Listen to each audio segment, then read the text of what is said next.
colega médico e está na emergência, ou a médica, colega minha que está na emergência, recebe um doente com infecção aguda, ou na enfermaria, ou na UTI, e você vai tratar ele com antibiótico. Muitas vezes você ouve falar que você está dando antibiótico de amplo espectro, e você chama isso como um termo bastante popular, entre aspas, é um tiro de canhão. Já ouviram falar isso, né? Então, esse tiro de canhão, entre aspas, é uma nomenclatura que muitos colegas acabam utilizando para dizer que você está dando muito antibiótico, ou um antibiótico muito potente, entre aspas, para uma infecção do doente. Por que eu considero isso como um erro crasso, um erro assim, significante para nós? Porque o conceito não está adequado. Na hora que a gente fala que a gente deu um tiro de canhão naquele manejo antibiótico para aquele paciente, ele está querendo dizer que ele está dando um antibiótico de enorme espectro para uma infecção que você não considera tão relevante. Então aqui precisa de dois conceitos importantes. O primeiro conceito é eficácia do medicamento e o segundo conceito é sensibilidade antimicrobiana. Então, o que significa dar um tiro de canhão? Vejam só, se eu pegar uma penicilina benzatina e tratar o treponema pálido que causa sífilis, isso é uma bomba nuclear, um tiro no canhão. Quer dizer, a penicilina, a velha penicilina, o primeiro antibiótico descoberto, ele pode ser um tiro de canhão, entre aspas, ou uma bomba nuclear, uma bactéria que é sensível a ele, tá certo? Então nós temos que tomar um cuidado com isso. E o que é, por exemplo, um meropenem, que é um carbapenêmico, um antibiótico de espectro muito grande, para um Staphylococcus aureus resistente à amoxicilina? Não é nada.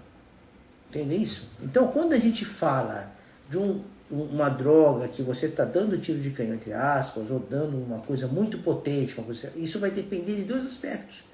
Vai depender da sensibilidade antimicrobiana, que é um ponto importante, e da eficácia do antibiótico, ok?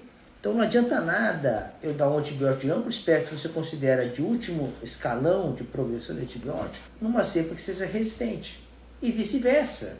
Para que eu vou usar uma droga de enorme espectro que vai induzir muita resistência para uma bactéria que é muito sensível? Então isso gera prejuízo. Prejuízo do ponto de vista de efeito colateral para o seu doente, dependendo da situação que seja, e o prejuízo do ponto de vista microbiológico, porque na hora que você usa um antibiótico de amplo espectro para uma situação que não precisa de se usar um antibiótico dessa magnitude, você induz muito mais resistência. Você vai usar por um tempo longo, sem necessidade, você vai acabar induzindo resistência por estar usando mais uma vez um antibiótico que tem potencial de indução de resistência alta. Então esse é um primeiro erro muito comum no nosso dia a dia. Então você está no seu dia a dia de trabalho, ou você, o colega seu, vai dar um tiro de canhão, entre aspas. Então vejam só, daqui para frente, usar o tiro de canhão, entre aspas, vai depender de alguns aspectos, e você já sabe disso. Você sabe que depende da sensibilidade da bactéria e da eficácia da droga. Então o tiro de canhão, entre aspas, ele pode ser de um antibiótico extremamente restrito de cobertura, como eu dei o exemplo da penicilina. Então a penicilina benzatina é um tiro de canhão, é uma bomba nuclear para uma amidalite estreptocócica, por exemplo, ou por uma erisipela, Streptococcus pyogenes ou piógenes, qualquer um desses que seja. Entendeu, pessoal?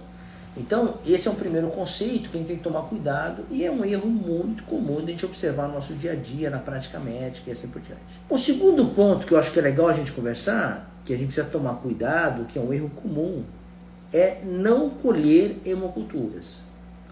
Então, a falta de coleta de hemoculturas gera muito prejuízo na sua prática médica. Então, você, que é meu colega médico, que está no dia a dia, na prática médica, na emergência, na UTI, na enfermaria, você não pode deixar de colher hemocultura.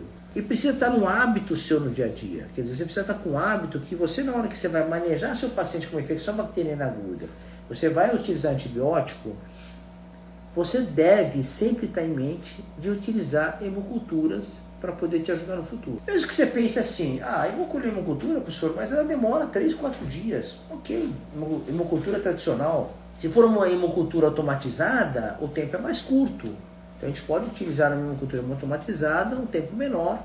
Ela pode dar o resultado em horas ou em poucos dias.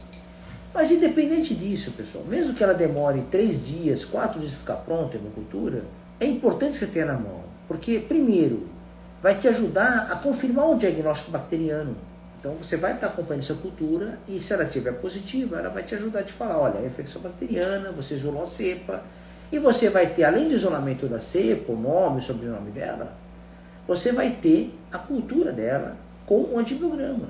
E o antibiograma vai te ajudar a definir a estratégia terapêutica mais adequada. Isso vai te ajudar muito no seu manejo. Vai te facilitar para cuidar do seu doente. E esse resultado do seu doente vai ser muito grande. Você está cuidando do seu paciente, você deu antibiótico, você vai ver um retorno. Então o benefício que você vai gerar para ele é muito grande. Para você vai ficar mais tranquilo, você vai ficar muito mais confortável em estar tratando um doente com muito mais segurança e com certeza com mais eficácia. Então a hemocultura é fundamental que você faça. Então você não deve tratar nenhum paciente com antibiótico suspeitando infecção bacteriana aguda sem colher hemocultura. É fundamental. Algumas situações podem te deixar um pouco, por exemplo, se você tiver uma amigdalite streptocócica, por exemplo, que é muito visual, se tem uma amígdala com placa, então você pode até, se a história clínica for muito característica, você tratar sem ter hemocultura junto.